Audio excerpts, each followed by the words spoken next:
I want to give a special shout out to all my patrons, my Bibliosprand, Bibliohowlers, and Bibliomancers. Thank you so much for supporting my hobby and passion even more. It means so much to me.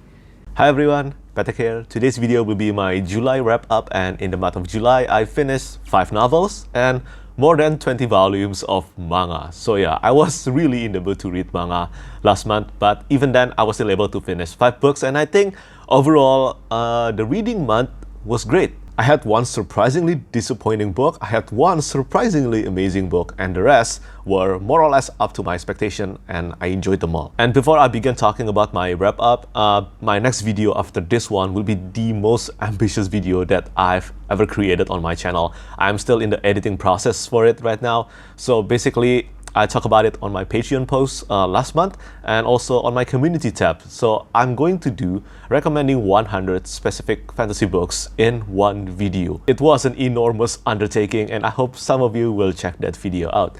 But for now, let's talk about what I finished in the month of July. And the first one that I finished was Dreadgod by Wight. Dreadgod is the 11th book in the Cradle series. This is the penultimate installment in the entire Cradle series. So there is only one book left. The title is Waybound, and we're not really sure whether it will be released within this year or not, or early next year.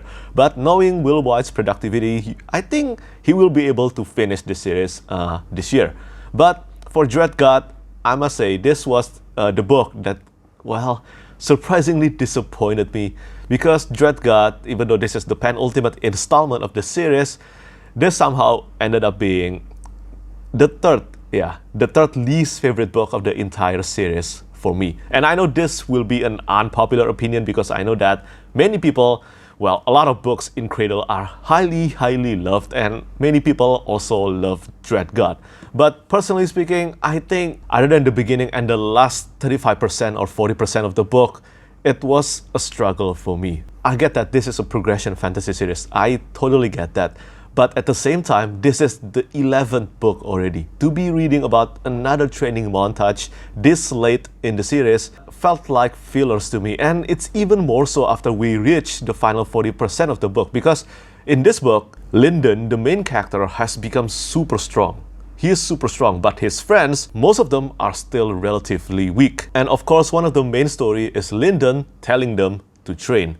And those training montage was so boring in my opinion. It totally felt like filler to me, and also Yerin, whatever she's doing with the Red Gang, I can't even remember the name already because it was so unmemorable to me. Whatever she was doing with everything related to the color red, it was just a struggle to get through in my opinion. I didn't enjoy any of them, and now I completely forgot what I just read about them. Now, I'm not trying to bash the book here, I'm just giving my honest thoughts, because Cradle is actually one of my favorite ongoing series right now. And fortunately, the last 40% contains some of the best sequence in the entire Cradle series. Seriously, the battle was super over the top, and I love it. I love it so much. Looking back to Unsold, the first book, and compared to now, it was super satisfying to see how much Lyndon has developed and how much power he has gained. I am, however, worried that Waybound won't be a satisfying conclusion to the entire Cradle series. There's still so much left to resolve, and I don't know whether Wight can actually conclude that in one book, unless he's planning to write a sequel series. But I guess we'll find out eventually. Again, I'm always happy to be proven wrong when I'm apprehensive about a book or a sequel or anything really. I'm always happy to be proven wrong. It's better to under-expect rather than over-expect. So yeah, I was disappointed with Dreadgod, but I hope that Waybound will be able to deliver a satisfying conclusion to the entire series. Then the next book that I finished in the month of July was The Jade Setter of Janloon. This is the prequel novella to the Greenbone Saga series. I already did a full spoiler-free review for this novella on my channel, so you can check that out to know my full thoughts on it. But suffice to say that, once again, I love The Jade Setter of Janloon. Every book in the Greenbone Saga just clicked so well with me. They click too well with me, seriously. And I know I've mentioned in my review that you can treat this as an appetizer or a dessert to the Greenbone Saga series, depending whether you have read the series or not. Whether you read the Jade Setter of Janloon before you read the Greenbone Saga or after you finish the main trilogy in the Greenbone Saga, I think you will still end up loving it. But personally speaking, I think it would be better if you have read the main trilogy first. Let's just say that if I haven't read the main trilogy before I read this one, I think I would have ended up giving this novella a 4 out of 5 stars rating. But as a novella, and also because I've read the main trilogy, so I have my connection, my super deep connection with the characters and the world of the Greenbone saga, I of course have to give this one a 5 out of 5 stars. I know that I am super biased, but some of the characters in this trilogy, in this series, they are just some of my top favorites, and just seeing them even just for a while, they were already enough to make me super happy. So yeah, if you still haven't read the Greenbone saga yet, what are you waiting for? Seriously, give it a read. This is my favorite completed trilogy of all time at the #1 spot, the main trilogy, and this novella is a perfect appetizer or dessert to the series. As for the next book, it is the one that completely surprised me, and it is The Lord of Chaos by Robert Jordan. This is the 6th book in the Wheel of Time series, and just like the Jade Setter of Janloon, I already did a full review talking about why I love this one so much despite its flaws. And again, Lord of Chaos is at this moment my favorite installment in the entire series, even more than The Great Hunt or The Fires of Heaven. It's an amazing book. I know that there is a lot of hype towards Doom Icewell's battle, and even knowing that hype, I was very apprehensive about entering this book, but reading every page in this novel was a delight. I mean, of course, there were a few sections where the plot and the pacing kind of grinded to a halt, but after the story started moving again, somewhere around the midsection of the book, I was absolutely compelled. I love Randall Thor. I think he's such an intriguing main character. I'm not a fan of his romance with 3 female characters. I'm not a fan of that, seriously. I still don't know why that need to be introduced or to be included in this entire series. I still don't know about that. But other than that, I love Randall Thor, his character arc, his character development. Even though I still have like 8 or 9 books in the series to read, his character development is already one of my favorite to read in fantasy. And of course, the Battle of Doom Icewell was amazing. It was a culmination of everything that happened in this book. Everything was poured into that one chapter, and it was incredible. So many iconic lines within that one chapter. And again, other than Randall Thor, I also love the inclusion of Mazrim Time and the Ashaman. I think Mazrim Time and the Ashaman are some of the best things to be included in this series so far. I can't decide whether I love Rand or Matt more at this moment. I think they are constantly battling to be at the #1 spot as my favorite character in the series so far. So I guess we'll see eventually who reign on the top.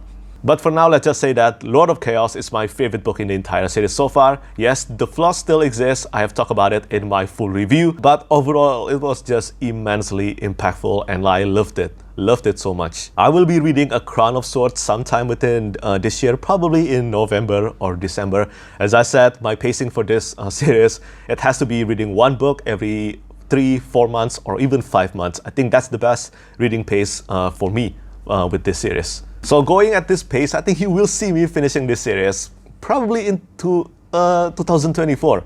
Yeah, I think it is very likely that I will finish The Wheel of Time in 2024.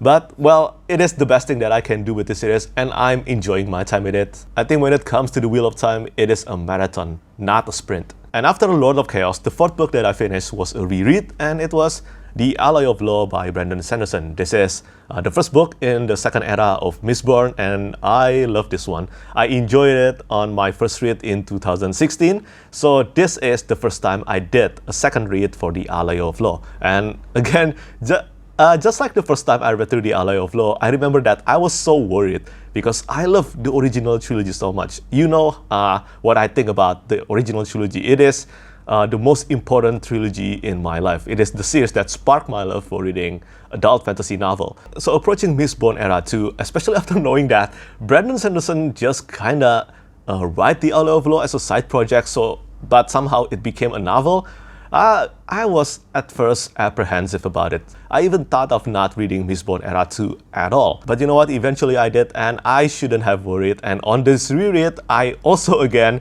shouldn't have worried. It actually worked really well. Mistborn Wax and Wayne is relatively very underrated in my opinion. Some people doesn't like the jokes between Wax and also Wayne, but I personally think they're really fun. They're entertaining to read. When you approach Mistborn Era 2, do not expect another epic, dark, or greedy epic fantasy again, just like a Mistborn trilogy. It is no longer in medieval setting. Most of the characters from the first trilogy are gone now, and also the tone of the book is overall super different. This is meant to be fun. It's meant to be entertaining, and it is. I think it was very entertaining. I had so much fun reading this one. I wasn't mind blown by it, but I didn't expect to be. It is a much shorter book as well, but I think Sanderson's creativity with this world, with this saga, the entire saga, because there will be 4 era of Mistborn, his creativity with this world is just astounding. As you can probably see if you read this one and the sequel, The Shadows of Self and the Bands of Mourning, you can see the insane development in the magic system. I really love Allomancy.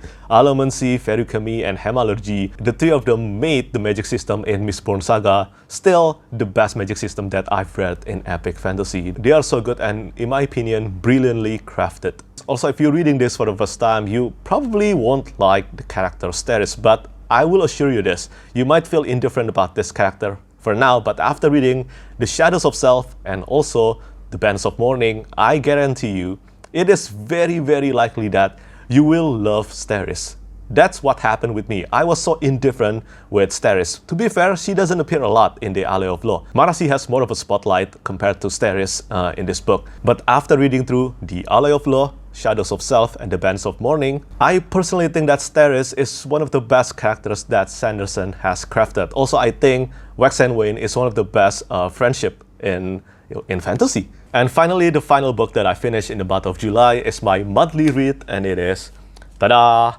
The Veiled Throne. Yeah, this is the 3rd book in the Dandelion Dynasty series, and it is, again, a massive one. This is the biggest in the series so far, not counting Speaking Bones yet, because I haven't read the final book, Speaking Bones. But speaking about Speaking Bones, The Veiled Throne and Speaking Bones are actually one big book divided into 2. I remember that Ken Liu mentioned in his newsletter that, I'm sorry, I think this book has to be divided into 2 books. Well, of course it has to be. It is super massive. This one is already 1,000 pages long. It's 980 pages, and this is about 350,000 words. And Speaking Bones is even larger than that. So in total, the entire book, the entire big book, is supposedly more than 700,000 words. Of course, it has to be divided into 2 books. But I have to say that The Veiled Throne as a book, and I know that this is the difficulty of reading or reviewing this book, because we know that this is just a part of the whole package. The Veiled Throne is just the first half of the whole package, and the ending felt anticlimactic because of that. And if it has been a while since you've read The Wall of Storms before you jump into The Veiled Throne, I think the beginning of this one will be very hard to get into, because he's very unconventional in his storytelling, and in the first 100 pages of this one, he introduced another character. And having read The Grace of Kings and The Wall of Storms, I knew immediately that this will be important. And yeah, it did. It paid off in the last 300 pages. I will get to that later. And the second part and the third part of this book was super compelling. They were a direct continuation of what happened at the end of The Wall of Storms. Ken Liu's prose is just absolutely stunning. Seriously, I can't praise his prose enough.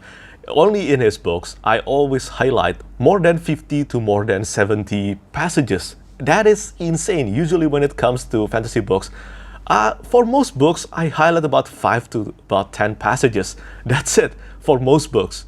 So to make me highlight this many passages for this one, it's actually almost 80, I think 76 passages, and the same for The Wall of Storms as well.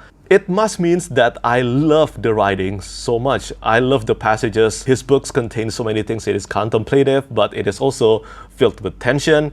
But for this one, I have to say that although I still really enjoyed reading The Veiled Throne, I think if I have to rank it, this one is my least favorite of the series so far. But I still would give this a very high rating, probably 4 or 4.5 out of 5 stars. So the part that I think kind of decreased my rating for The Veiled Throne, slightly decreased my rating, is at the last section of the book, part 4. So part 4 comprised of about 400 pages long, and 300 pages of that, kind of like the climax sequence of this one, is one of the most unique, interesting, and also, I guess, kind of weird, I guess. Weird climax sequence that I have read in epic fantasy. The climax sequence in the Veiled Throne is not an epic battle. It is not a political intrigue. It is not an assassination.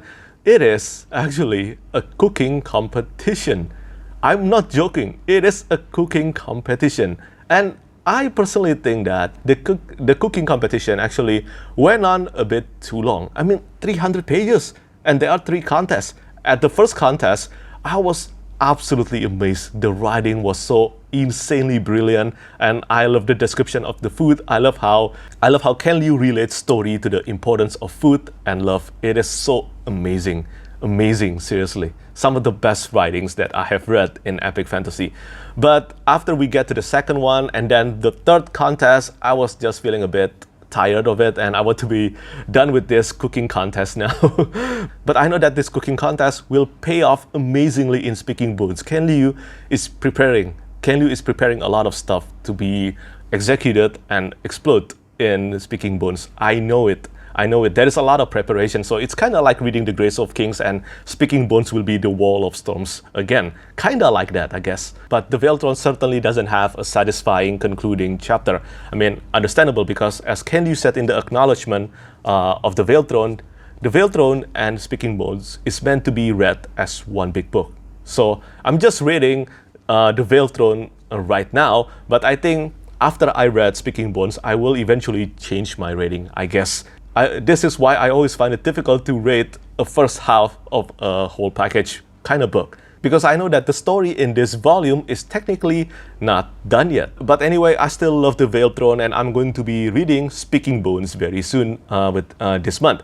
And also, this will mark the conclusion of the first series that I buddy read. I do a read along with my patrons, and it's been super fun. I loved it. I am certainly loving the experience, and I want to say thank you so much to all my patrons who actually participate in the read along with me. And of course, if you still haven't read the Dandelion Dynasty, make sure to pick it up as soon as possible. Ken Liu deserves so much more fame and success. So that's all the novels that I finished in the month of July. As for the manga series, as I said, I read more than 20 volumes of manga, and all of them belongs in one manga series, and that is One Piece by Eiichiro Oda. So I started from about volume 80. So this is another reread, because even though I love One Piece, One Piece is a part of my life. I've been reading it for almost 2 decades now. It is not a simple manga series for me, and I personally think that One Piece is best experienced when you're binge reading through the saga. For me, that's when I can experience the true greatness of One Piece, when I am binge reading the entire saga, or maybe from the beginning of the series again to the latest chapter. I have done it so many times for One Piece, seriously, so many times. Even though I've done that so many times, I haven't done it for the current, which is coming to an end pretty soon, a Wano arc. When I reached the Wano arc, I was doing a weekly read. And yes, I enjoyed it. I also love seeing everyone's reaction to every single chapter. But the intensity, the development, I think all of them are best when I'm binge reading the manga series. So that's why I did another reread from volume 80, which is the beginning of the Yonko arc. And from volume 80 up to the latest chapters, it took me 3 days. Yeah, it took me 3 days of reading. I was just so immersed. This is one of my top favorite manga series of all time, and there are way too many reasons to explain why One Piece is such a legendary, masterful manga. It is truly a legend in the making. It is already a legend. Luffy, Zoro, Sanji, and so many characters in the series are friends. They are friends to me. And if you're a fan of One Piece, I know that we are all part of the Straw Hat crew. We are part of the Mugiwara crew. And we are all together in this ride. And that's another part that makes One Piece so amazing. The feeling of participating in this super grand adventure that has been going on for decades, it is hard to explain with words. But I know that fans of the series will understand what I'm talking about. So yeah, that's all the novels and manga series that I finished reading in the month of July. And my favorite novel of the month, it will have to be Lord of Chaos. Lord of Chaos by Robert Jordan. I know that this is surprising. It is even surprising to me. Technically, I gave a higher rating to the Jade Setter of Janloon, but the Jade Setter of Janloon is a novella, and you know, I have different criteria for novella and novels. For my favorite novel of the month, it will have to be Lord of Chaos. It is just so impactful, and it is the first time any book in the Wheel of Time made it to my list of favorite books. So yeah, that's it for me today. Do let me know how many books you read in the month of July and which one was your favorite book of the month. As always, thank you so much for watching and thank you for your support. Bye bye. Lastly, I want to say thank you so much once again to all my patrons who keep on supporting me.